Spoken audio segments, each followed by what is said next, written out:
A year actually. It was a pretty quick process, but also it helped that we knew what we wanted out of our first line. So I think that's why napabilis din yung proseso. But less than a year, I believe. Parang nasa side si Ju. Dito ka na lang sa likod ko, kuya.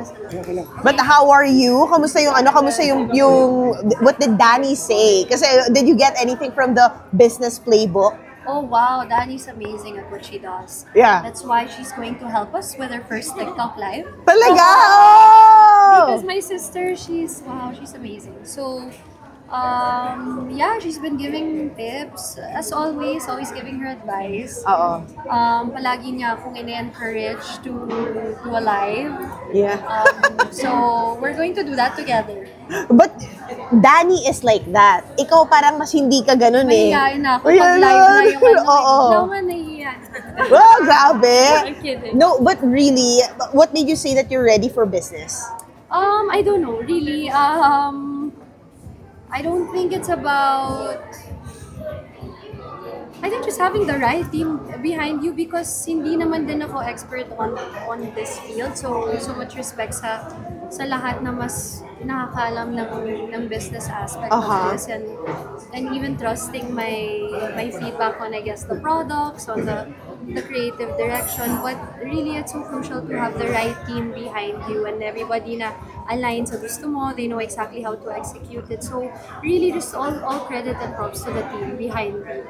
Do you feel like may business acumen ka talaga? Or you're gonna take it like as it goes? I'm really going to learn as it goes. And, fortunately, I have, like my sister Dani, and then, Viva Beauty, na very much experience already in the business side. So I'm grateful. Your mom, parang, part, yeah, actually. exactly. Yeah, like how yeah. much of a part is she?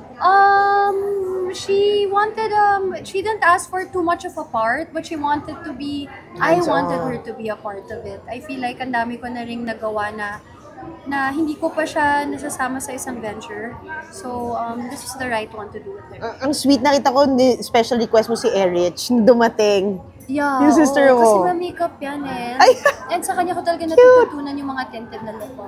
Oo. So, when I say I was really inspired by my siblings, sila talaga yan. I learned from them so much. I love it. Yeah. And a little bit about your projects. Anong update? Kamusta yung teleserye nyo ni Enrique? Nakapag-tape na ba kayo? No, not yet. Actually, it's still in the works. Ang dami pang pre-prod na kailangan gawin. They're completing the cast. I've heard some na makakasama namin that I'm really excited about. Ooh. But I think we're supposed to be launching soon before we start taping. But hopefully before the year ends. Hopefully before, pero teleserye is gonna be a different ball game again because di ba puyatan yan? How are you preparing for that? Eddie Garcia Bell. You're praying! Totoo lang. No, I mean, ang sarap pagtrabaho ngayon because everybody is isang team na, everybody wants to finish on time, everybody wants to be productive with their time.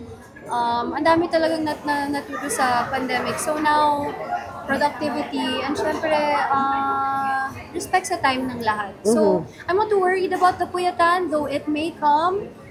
But being physically ready for it, maybe. But yung reaction ko lang that fans are really parang they saw a different side of you because of your hosting in Eat Bulaga. Just so grateful to everybody from EB. They've been so nice, so welcoming, so encouraging, and yeah, they're always pushing me to not be shy if I have anything to say. If I wanna sing, they're really backing me up. Yes. Super grateful. It's a fun space. Baka album na next. Charot. Viva Records. Viva Records. Baka Viva Records No. naman after Viva Beauty. Shooting na muna tayo. Oo, shooting na muna. But with Enrique, like, is it your, I don't memorize like the back. First time niyo ba mag-work together? Or Second. Second? The first time I worked with Ken Mirabella. Yes. Oo, grabe. Much younger. So oh my now God, we're both very much 11. grown. I'm excited to work with Director Nat again, who I Oh, worked yes. with for Love You to the Stars. Yes. 2017. So both of them ang tagal na rin. So we're really excited for this one. Yeah, how was the meeting like when this was pitched to you? Ang saya. Parang wala nang ang meeting. Puro kwentuhan na lang eh. Yung dinner na pinost nila. Yeah. Oo. Of course, we did some initial talks, what the plans would be. But it was a lot about, hanging out, catching up with everybody. and bonding, yeah. Alright. Thank you. Thank you. Julia, dati na pag-usapan natin yung plano mong mag-aral ulit. Tapos this year, yeah. dalaw sa nanay mo tsaka kapatid mo nag-graduate. Galing, Ano no? pakiramdam? Nakaka-inspire. Ngayon, mas naengganyo pa akong ipagpatuloy yung pangarap na yun. I don't think ever naman siya nawala. It's always about the right time to do it and what I wanna take on. Yeah. Wala pa ako. Anong course? It changes all the time. Ganun pala kaya nag-shift yung mga tao ng course, no? Kasi Ah. talagang over time, you realize like, I want this now, and then tomorrow like, it's not fitting. Diba? Oh, They always yeah. say that my course just didn't fit. But I get it now. It changes with time and as you grow. Pero more or less, naiintindihan ko na parang anong gusto kong gawin. We'll see when we get there. Ayoko siyang i-jinx. Tapos sa Eric, sa upload mag-aaral. No, nag-summer school siya doon, but Okay. she studies here. Okay. Yeah, hindi pa kami siyang ready i-let go. Bilang grade school pa naman siya. Oo, yeah, baka pag college, she can make that choice. Pero, shocks, huwag na muna. Oh.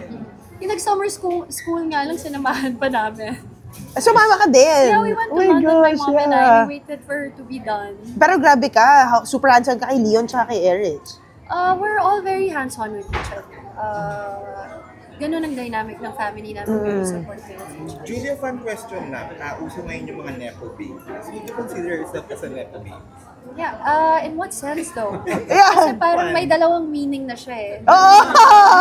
Para sa'yo? Well, anak lang ako ni Marjorie. Oo. But I work hard for what I have. Yeah. Period. Yes. Yeah. I advise you guys to do the same. Yeah! So, BB. BB. Kumakayod for BB. Yes. Magla-live sell. Julia, Right? Eric, mas magaling mag-makeup kaysa sa'yo. Yes! So, ako natututo ng new products, the right balms, really lahat ng knowledge ko. Galing sa batang yan talaga. Lahat, mas magaling po mag-eyeliner yan. Hanggang ngayon, hindi ako marunong mag-eyeliner sa sarili ko. So yeah, ang galing ng mga bata ngayon. Galing nila. Yeah. Pero paano nag-evolve yung definition mo ng beauty? Pag tumatanda ka, napapagod ka na. So you want less is more. I mean, ganun lang talaga yun. And you get busy, you want your routine to be as quick as possible. You would know that. Ang dami nung sinisegue yan, di ba? So, time is precious. So if you can do it in 3-4 products, okay na yun. Yung magagawa mo pa sa car, yeah. How many products do you use? Sa logo at packaging, nakailang ba kayo? Revision. Yun ang maraming balik. Actually, more than the formula and the colors, it was more that. Kasi first impression lasts. So, but we really wanted it to be special but simple. I'm really all about simplicity and just easy maintenance and wala na masyadong niho-nihap. Just, yun na yun. How many products do you use? Off. Makeup. Okay. So, well, concealer, lalo pag puyat, dito. Tapos, wow, talaga yun explain. Alam niyo naman yung concealer. Okay, so, Oo. so concealer, my favorite concealer, blush, curlash, brow gel. Ilan na yun? 4. My last will always be a 10. Yun lang yun.